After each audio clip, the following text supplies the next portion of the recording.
Ordem e progresso. Essas duas palavras positivistas inscritas na bandeira do Brasil logo no início da República fizeram parte da reforma urbana do Rio de Janeiro. A nova imagem da cidade era planejada pelo prefeito Pereira Passos, que queria dar ao Brasil características mais modernas, fugindo da visão de atraso de país escravocrata.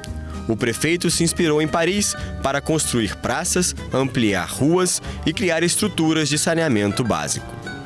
As grandes avenidas, Rio Branco, Presidente Vargas, nada disso existia. Toda a organização nossa era de um Rio voltado para o centro. Aqui estava o comércio, aqui estava a estrutura. Então, a maioria das casas funcionava justamente com essa estrutura das lojas abaixo, acima ficavam seus moradores. Esse modelo, muitas vezes, eram chamados de sobrados ou cortiços, organizados aqui na cidade do Rio de Janeiro. Quando começam os projetos de melhoria da cidade, Dom Pedro II é o primeiro a fazer isso. Depois você vai ter aí, muito importante, as obras do prefeito Pereira Passos. As ruas vão ser abertas. E para onde vai essa população? Essa população começa a ser jogada ou para o subúrbio do Rio de Janeiro ou para as regiões mais próximas ao centro, mais valorizadas. Tijuca, São Cristóvão, Benfica. E aí surge um novo tipo de comércio. A resistência do comércio no centro da cidade teve a contribuição de imigrantes que vieram para o país em busca de novas oportunidades. São negócios familiares que sobrevivem há gerações nos mesmos endereços, mantendo uma clientela fiel ao atendimento personalizado e a produtos de alta qualidade. Um grupo de comerciantes locais, filhos de imigrantes espanhóis, de portugueses que estavam aqui, resolvem então manter esse comércio, lutar por esse comércio. Existia um projeto de cortar da Central até direto à Glória uma outra avenida paralela para poder construir essa ideia do grande quadrilátero do Rio de Janeiro. Esse projeto é abortado e a partir daí essa associação cria o Saara. Essa criação do Saara é justamente uma junção de novos imigrantes que chegam no Brasil nos anos de 1930, 1940. Imigrantes que se tornam famosos. São imigrantes como turcos, são imigrantes sírios, libaneses, judeus. Esses caras começam a abrir pequenos comércios, novas lojinhas. Em especial valorizando o tecido, a vestimenta. Um Rio de Janeiro que queria ser francês, ao mesmo tempo era europeu e se descobria agora judeu e árabe. Esses pequenos comércios familiares que a gente vê ao longo de toda a Saara eram, na verdade, um pequeno ponto de concentração e que integrava toda a cidade do Rio de Janeiro, a partir dos bondes que circulavam na cidade. Alguns desses estabelecimentos se destacam dentro e fora do país, como é o caso da Confeitaria Colombo, que desde 1894 funciona no mesmo endereço da Rua Gonçalves Dias. Outras lojas tão antigas quanto a Colombo vendem vidros, charutos, malas e até chapéus. Luiz hoje é o responsável pela Chapelaria Alberto e reconhece que o comércio de rua já teve dias melhores. O chapéu era item obrigatório do vestuário até mais ou menos a metade da década de 50. Depois ele começou a cair em desuso, mas muitas pessoas continuaram utilizando, né? E como nós não éramos apenas chapelaria, como não somos até hoje apenas chapelaria, né? Tivemos uma clientela que não usava chapéu, mas que usava os outros artigos que nós trabalhávamos, camisa social, pijamas, cuecas, enfim. As fotografias antigas da loja contam um pouco da história dos hábitos que foram se transformando com o tempo. Meu pai, principalmente, teve um relacionamento muito grande com os políticos da época, né? Como o ministro Paulo Borsach, que sempre que vinha ao Rio de Janeiro passava aqui para conversar com meu pai. E escritor Guilherme Figueiredo era muito amigo do meu pai. E muitos músicos mesmo, atores. Né? Um que vem aqui visitar a gente com frequência era o Tony Tornado. Ele chega a se emocionar quando entra aqui, fica conversando, conta um monte de história. É uma coisa muito interessante.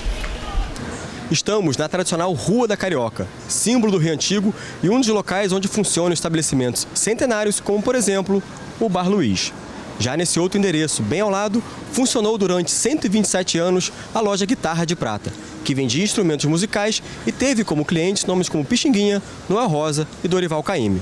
O motivo para o fechamento dessa e de outras lojas da região foram a especulação imobiliária e o aumento da violência. Só para ter uma ideia, em 2014, quando fechou as portas, o proprietário do imóvel queria aumentar o aluguel de 7 para 15 mil reais. Para tentar manter os negócios tradicionais da Rua da Carioca, a prefeitura desapropriou alguns imóveis ainda em 2014 e prometeu ajudar os empresários locais.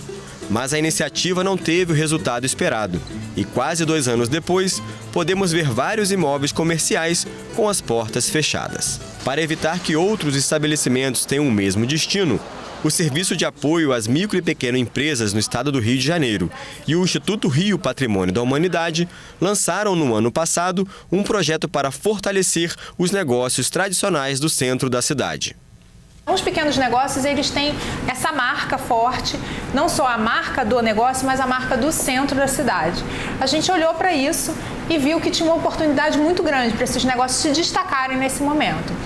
Começamos a estudar as possibilidades e vimos que cada um deles podia trabalhar melhor a sua gestão, como encarar os desafios da modernidade sem perder a sua identidade, sem perder a sua história. A maioria tinha dificuldade de pagar o aluguel ou de gerenciar custos, principalmente estoques, ou de aproveitar melhor o imóvel, o espaço onde ele está estabelecido. São negócios antigos, pensados num modelo de funcionamento que hoje não existe mais ou que não é mais rentável. Então, não é apenas melhorar o fluxo de caixa ou a gestão do estoque ou comprar melhor, mas também repensar o modelo de negócio e valorizar a marca do negócio. Esse é o trabalho que a gente vem conduzindo com esses empreendimentos. Um dos negócios atendidos pelo projeto é essa confeitaria. Sua história envolve a vinda de alemães para o Brasil e a visão empreendedora de uma família portuguesa. O bolinho de carne é a receita mais famosa, além de doces alemães que ganharam um toque português. Esse negócio vem desde 1934, né? Na verdade, começou com uns alemães que vieram aqui para o Brasil, e eu também não sei nem a veracidade disso, mas é a história que chega na gente, é que eram alemães refugiados da guerra e que vieram para cá para o Brasil, abriram uma confeitaria alemã nesse mesmo lugar, nunca mudou de lugar, sempre foi aqui, na Buenos Aires, e depois de um tempo eles começaram a sofrer uns atentados, umas histórias que os alemães sofreram nessa época aqui no Rio de Janeiro, e não se sabe nem de onde surgiu esse nome Carolana, mas parece que eles criaram esse nome para não parecerem alemães e ficarem meio que na surdina. E aí minha família veio de Portugal e em 1959, 4 gerações, meu bisavô comprou, ele comprava comércio, comprava padarias e revendia. E nessa época ele comprou essa aqui e deixou com meu avô e meu avô tocou. Então eu diria que a vida do meu avô foi a Carolana. E agora a família continua e a gente vai tocando o negócio para ver se continua dando certo. A capacitação oferecida pelo Sebrae fez com que a família de João Paulo repensasse o modelo de negócio. Nas paredes estão os registros do passado, mas na cabeça dos proprietários surgiram novas ideias para melhorar os serviços. Primeiramente, a gente tinha uma confusão de marcas aqui. Então você entrava na Carolana, você tinha uma logo que era de 1940. Aí você no guardanapo tinha outra logo que era de 1950. Aí você Enfim, tinha uma série de logotipos e tal que já não faziam uma só menção sobre a Carolana. Então a gente parou, pensou, projetou, viu que a gente queria dar uma modernidade para o ambiente também, a gente queria dar um pouco mais de conforto para o nosso cliente. A gente tem uma série de concorrentes hoje em dia que o meu avô não tinha há 40, 50 anos atrás. Então a gente tem que pensar, abrir a cabeça mesmo para modificar o negócio. E primeira ideia que a gente teve, que é o que as outras pessoas também fazem aqui nessa região, é fazer um restaurante aquilo, porque as pessoas hoje em dia querem velocidade, então a gente, além dos nossos produtos de sempre, a gente botou um restaurante aquilo que está com uma qualidade acima da média, eu diria. A gente dá um passo para o futuro. Esses negócios também não ficam no passado, eles também se reinventam. Uma das coisas mais bonitas que podem acontecer com esses negócios é que haja uma sucessão familiar, que eles sejam tão interessantes que novas gerações tenham orgulho de continuar com o negócio. Um negócio que já está há 5 gerações, há 4 gerações numa família, fique mais uma geração. Isso é o melhor resultado possível.